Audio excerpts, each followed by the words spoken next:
အဲ့ဒီအချိန်မှာမိုးဆိုးဘိုရွာသူကြီးဖြစ်နေတဲ့ဦးအောင်စရာဟာ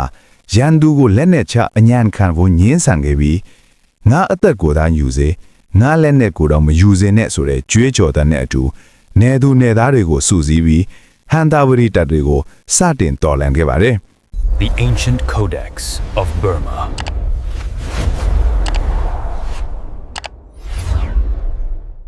သမိုင်းဆိုတာအောင်နိုင်သူတွေရေးခဲ့တာပါဒါပေမဲ့အောင်နိုင်သူကိုယ်တိုင်ကအောင်ကွဲရဲ့နောက်ဆုံးခြေလှမ်းမှာတင်ရုတ်တရက်ပျောက်ကွယ်သွားခဲ့ရင်ကောဘာတွေဖြစ်လာလိမ့်မလဲဒီနေ့မှာတော့မြမသမိုင်းမှာအင်မတန်မှထူးခြားစမ်းကြယ်ပြီးအားကြဂုဏ်ယူဖို့ကောင်းတဲ့အလောင်းမင်းတရားကြီးဦးအောင်စရရဲ့ဘဝဇာတ်ကြောင်းကိုငယ်ဘဝကနေနေကုန်းပိုင်းအထိဝတ္ထုတပုတ်လိုအသေးစိတ်ပြောပြပေးသွားပါမယ်အလောင်းမင်းတရားကြီးလောင်းလျာဦးအောင်စရဟိုကောဇာတက်ကရစ်1086ခုနှစ်နတ်တော်လာဇန်17ရက်ခရစ်နှစ်1914ခုနှစ်ဒီဇင်ဘာလ2ရက်မှာအထက်မြန်မာပြည်မုတ်ဆိုးဖို့ရွာလေးမှာခမီးတော်မင်းညိုဆန်နဲ့မဲတော်မဟာဒေဝီစောညင်းဦးတို့ကမွေဖွားခဲ့တာဖြစ်ပါတယ်။သူ့ရဲ့ငယ်မီကတော့မောင်အောင်စေရထီပြီးငယ်စဉ်ကတည်းကစာပေဘ ഹു တုတတင်မကပဲစင်စီးမင်းစီးနဲ့လက်နက်ကိရိယာအသုံးနှုန်းတွေမှာပါထူးချွန်ထက်မြက်ခဲ့သူတူပါ။ပြိုရွယ်စဉ်က3ချိန်တိုင်လက်ယုံတော်မှမိတောက်ခဲ့ပါတယ်။ အဲ့ဒီခေတ်ကမြန်မာနိုင်ငံဟာအင်မတန်မှမငြိမ်မသက်ဖြစ်နေတဲ့ကာလဖြစ်ပြီးအင်းဝမှာရှိတဲ့ညောင်ရမ်းမင်းဆက်ဟာလည်းအင်အားချီးနဲ့နေပြီဖြစ်တယ်လို့တောင်ပိုင်းညဟန်တာဝလီမွန်တို့ကလည်းအင်အားကောင်းလာပြီးအထက်မြန်မာပြည်အထိကျူးကျော်တိုက်ခိုက်နေတဲ့အချိန်ပေါ့1952ခုနှစ်မှာဟန်တာဝလီတပ်တွေကအင်းဝမျိုးတော်ကိုသိမ်းပိုက်ပြီးညောင်ရမ်းမင်းဆက်ကိုအဆုံးသတ်လိုက်တဲ့အခါမှာတော့တနိုင်ငံလုံးအုပ်ချုပ်သူမဲ့ပြီးဖျို့ဖျဲဖေသွားခဲ့ပါတယ်အဲ့ဒီအချိန်မှာမိုးဆိုးဘိုရွာသူကြီးဖြစ်နေတဲ့ဦးအောင်စရာဟာရန်သူကိုလက်နဲ့ချအညံခံဖို့ညင်းဆန်ခဲ့ပြီးငါအသက်ကိုသာယူစေငါလက်နဲ့ကိုတော့မယူစေနဲ့ဆိုတဲ့ကြွေးကြော်တဲ့နဲ့အတူနေသူနေသားတွေကိုစုစည်းပြီးဟန်တာဝရီတပ်တွေကိုစတင်တော်လှန်ခဲ့ပါတယ်1952ခုနှစ်ဧပြီလမှာဦးအောင်စရာဟာမိမိကိုအလောင်းမနေအဘွယ်ခံယူပြီးကုန်းပေါင်မင်းဆက်ကိုစတင်တည်ထောင်ခဲ့တာဖြစ်တယ်လို့မုတ်ဆိုးဘိုရွာကိုလည်းရတနာသိင်္ဂါကုန်းပေါင်လို့အမည်ပမုတ်ပြီးမြို့တော်အဖြစ်သတ်မှတ်ခဲ့ပါတယ်။ဘုံတန်ကိုကြီးလည်းမင်းယောက်ျားဖြစ်တဲ့အပြင်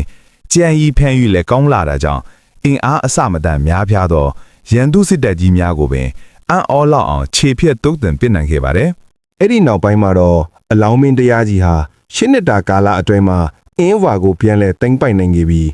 ပြည်မြို့မှာမွန်းရစ်တက်ကိုအလောင်းမင်းတရားကြီးအောင်တော်မူပြီးလင်ကူထုတ်လို့အမိရတဲ့လွန်ဆေးမြို့ကိုသိမ်းခဲ့ပါတယ်။လွန်ဆေးမြို့မှာခတ်သက်စာနေတော်မူတဲ့အချိန်မှာဟင်းဒရဒနုဖြူမြောင်းမြအုတ်ကန်30လှိုင်းတာယာဝတီစသောအေယာဝတီအရှိတ်ဘက်အနောက်ဘက်မြို့ကြီးပြကြီးအကြီးအကဲတို့ကတစ္ဆာတော်ခံလာကြပါတယ်။မွန်တို့ရဲ့ရန်ကိုလျင်မြန်အောင်ဒီကိုဆွဲ၍လွန်ဆေးမြို့ကိုမြန်အောင်ဟုသမုတ်တော်မူခဲ့ပါတယ်။မြန်မာတက္ကရာ1119ခုနှစ်မှာပြည်မြို့နဲ့တကုံမြို့တို့ကိုအောင်မြင်ပြီးနောက်မှာတော့တကုံမြို့ကိုရန်အပေါင်းကုံစင်နဲ့အထွတ်ရန်ကုန်လို့အမည်တမှုခဲ့ပါတယ်။မြန်မာနိုင်ငံကိုတခုတည်းသော Empire အဖြစ်ပြန်လဲတည်ဆောက်နိုင်ခဲ့ပါတယ်။မြန်မာတက္ကရာ1118ခုနှစ်မှာဟန်တာဝရီမြို့ကိုမင်းတရားကြီးကလုတ်ချန်ခဲ့ပါတယ်။1119ခုနှစ်မှာဟန်တာဝရီတမြို့လုံးကိုမင်းနဲ့တကွရတော်မူရာမြို့ကိုဖျက်ဆီး၍ရာမညတဲ့အလုံးနှင့်အရှိတလွားညိုစားများကိုတက်ဆာပေးပြီးနောက်ဘဂုဘရင်ကိုဆောင်ယူကာရွှေဘိုတို့ပြန်တော်မူခဲ့ပါတယ်။1120ပြည်နယ်မှာမဏိပူရကတေးပြည်ကိုတိုက်ခိုက်သိမ်းယူပြီးကတေးအမတ်စန္ဒရမော်နီကိုအုပ်ချုပ်ခန့်ခဲ့သည်။ထို့နောက်တမူးနှင့်တောင်သွက်တွေမြမတများအဆောင်အနေထား၍ပြန်တော်မူပါတယ်။မဏိပူရကိုအောင်နိုင်ခြင်းအပြင်မြန်မာနိုင်ငံသည်မဏိပူရမှအမှုပညာလက်မှုပညာအသိပညာရပ်များကိုရရှိခဲ့ပါတယ်။အထက်တန်းကြလာသောရက်ကန်းပညာပန်းတင်ပညာနက်ခတ်ပညာစသောအတက်ပညာများကိုပါရရှိလိုက်ပါတယ်။မြန်မာတက္ကရာ1221ခုနှစ်ဒီဇင်ဘာလရောက်တဲ့အခါမှာတော့မင်းတရားကြီးဟာသူ့ရဲ့ Empire ကိုချင်းချောက်နေတဲ့ယိုးဒယားနိုင်ငံကိုတိုက်ခိုက်ဖို့အတွက်အင်အား4000ကျော်ပါဝင်တဲ့စစ်တပ်ကြီးနဲ့အတူခြိတက်ခဲ့ပါတော့တယ်။ဒီစစ်ပွဲဟာ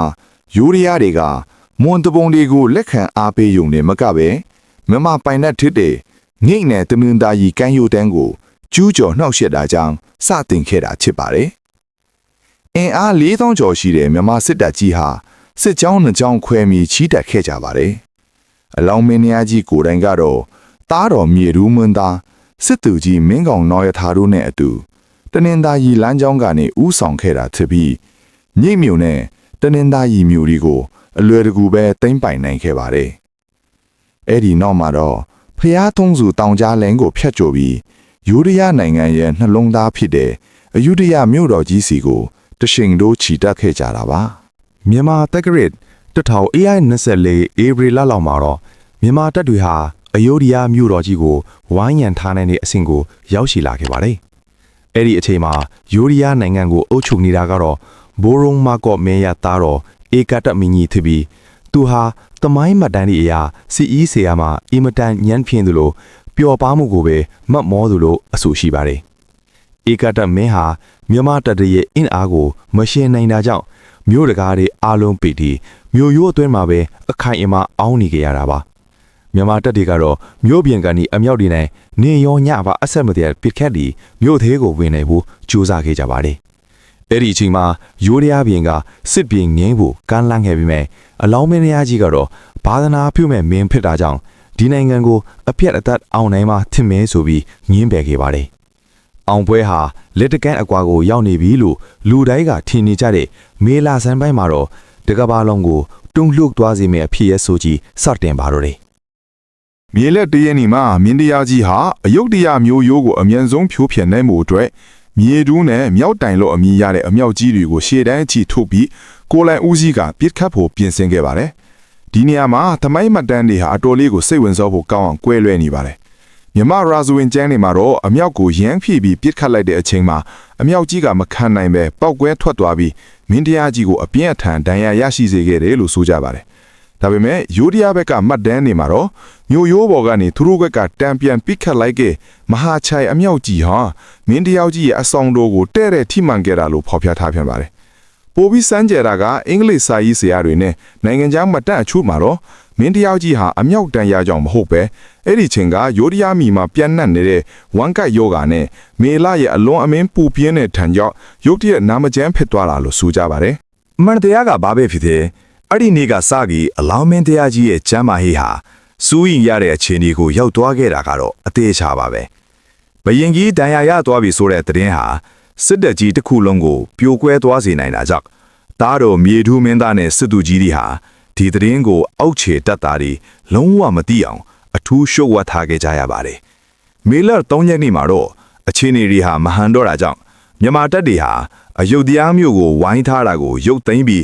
ရုတ်တရက်ဆုတ်ခွာဖို့ဆုံးဖြတ်လိုက်ကြပါတယ်။ဒါဟာယူရီးယားတွေအတွက်တော့အံ့ဩစရာကောင်းတဲ့ကံကောင်းမှုကြီးဖြစ်သွားခဲ့တာပေါ့။ မင်းတရားကြီးကိုဝရင်ထဲမှာအိတ်နေတဲ့အပုံစံသွင်းပြီးတော်လန်အတိုင်းအမြန်ပြန်လဲဆွတ်ခွာခဲ့ကြရပါတယ်။လန်ခီမှာမင်းတရားကြီးဟာဝေဒနာကိုအပြင်းထန်ခံစားနေရပေမဲ့စိတ်ဓာတ်ကတော့ညော့မသွားခဲ့ပါဘူး။သူဟာမကွဲလွန်ခင်းမှာသားတော်တွေကိုခေါ်ပြီးငါသားတို့မင်းပြူရင်မင်းကျင့်တရားနဲ့အညီအုပ်ချုပ်ကြပါညီညွတ်ချင်းဟာအင်အားပဲဆိုတဲ့စကားတွေကိုမှာကြားခဲ့ပါတယ်နောက်ဆုံးမှာတော့ခရစ်နှစ်1660ပြည့်နှစ်မေလ17ရက်မြန်မာတက္ကရာ1320ခုနှစ်ကစုံလပြည့်ကျော်7ရက်နေ့မှာမိုးတမာမျိုးအနီးရကင်းရွာကိုရောက်ရှိတဲ့အချိန်တက်ကျော်45နှစ်အရွယ်မှာပဲမြမသမိုင်းရဲ့အတောက်ပါဆုံးကျဲတပွင့်ဟာလမ်းခုလတ်မှာကျွေလွင့်သွားခဲ့ပါတော့တယ်။အောင်ပွဲကိုမြင်တွေ့ဟာကနီးမှဘဝငကုံးချုပ်သွားရတာဟာမြန်မာနိုင်ငံအတွက်တော့အစားထိုးမရတဲ့အဆုံးရှုံးမှုကြီးပါပဲ။ အကယ်၍သာအလောင်းမင်းတရားကြီးဟာအဲ့ဒီနေ့ကအမြောက်တန်ရမရခဲ့ဘူးဆိုရင်အယုဒ္ဓယဟာအဲ့ဒီအချိန်မှတင်မြန်မာလက်အောက်ကိုရောက်သွားမှခဲ့တယ်လို့မြန်မာအင်ပါယာဟာလည်းအခုထပ်ပို့ပြီးကမ္ဘာအလယ်မှာတောင့်တင်းခိုင်းမာနေမှာအသေးချပါပဲဒါပေမဲ့တမိုင်းမှာတော့အကယ်၍ဆိုတာမရှိပါဘူးမင်းတရားကြီးရဲ့တေဆုံးမှုဟာအခုထက်ထိလျှို့ဝှက်ချက်တစ်ခုလို့ဖြစ်နေစေဖြစ်ပေမဲ့